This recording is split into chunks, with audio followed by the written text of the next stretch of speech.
Police हमेशा first responder होती है और एमरजेंसीज़ में और मेडिकल एमरजेंसीज़ में हम लोग फर्स्ट रिस्पॉन्डर होते हैं। तो ये फर्स्ट रिस्पॉन्डर्स की इकट्ठी ट्रेनिंग होना एक बहुत ही खुश आइंद और बहुत आला बात है, और मुझे उम्मीद है कि इस इब्तिदा से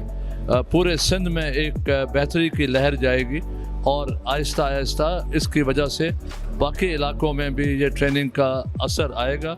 और जो फर्स्ट एड वाला जो एस्पेक्ट है, गोल्डन आवर में लोगों को बचाने वाला जो काम है, उसमें ये तीनों फोर्सेस मिलकर आवाम की खिदमत के लिए और अपनी फोर्सेस के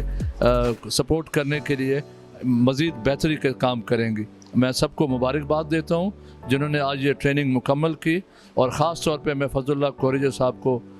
मुबारकबाद देता हूँ और इस चीज़ पे उनको अप्रिशिएट करता हूँ कि इन्होंने ये इंक्लूसिव ट्रेनिंग का आइडिया सोचा और सबको इकट्ठा करके ट्रेनिंग का मौका भी दिया। ये एक बहुत बड़ा कदम है और एक बहुत बड़ी पार्टनरशिप है इस वक्त जो रेस्क्यू 1112 और पुलिस के दरमियान एक MOU के तहत हुई थी, और आज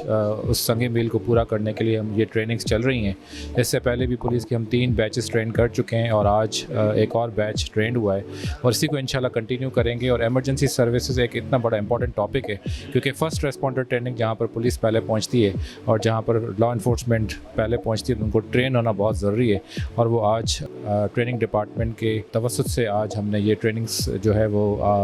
मरला पर मरला हम इसको कंटिन्यू कर रहे हैं और इंशाल्लाह इसका बहुत अच्छे रिजल्ट्स आएंगे और इसी को इस तरह से पार्टनरशिप को कंटिन्यू किया जाएगा। पुलिस जो एक ऐसा शोबा है जो कि किसी भी जय वकूफ़ पर पहले पहुंचती है, तो पुलिस को पता होना चाहिए कि वो किसी भी जय वकूफ़ पे पहुंचती है तो उसको एज आ एमरजेंसी रिस्पॉन्डर के तौर पर क्या अपना किरदार अदा करना है। बिल फर्ज अगर खुदा ना खास्ता कोई इनको ऐसा केस मिल रहा है कि गन शॉट का केस है, तो उनको पता होगा कि गन शॉट के केस को कैसे मैनेज करना है, या खुदा ना खास्ता कोई कार्डिक अरेस्ट में जा रहा है, कोई ब्लीडिंग का केस है, तो उनको पता होगा एज अ फर्स्ट रिस्पॉन्डर उन्होंने CPR किस तरह स्टार्ट करना है। क्योंकि मेडिकल के अंदर कुछ सिचुएशन ऐसी होती हैं कि गोल्डन मिनट के अंदर अगर इसको परफॉर्म किया जा सके तो हम ज़्यादा से ज़्यादा जानें बचा सकती हैं। हमें DI ट्रेनिंग सिंध की जानिब से मदऊ किया गया था, हम और हमारे साथ 1122 वाले भी शामिल थे। उन्होंने भी एक हाफ डे सेशन उन्होंने लिया, हाफ डे सेशन हमने लिया, जिसमें हमने इन लोगों को BLS basic life support, CPR जैसी टेक्निक से इनको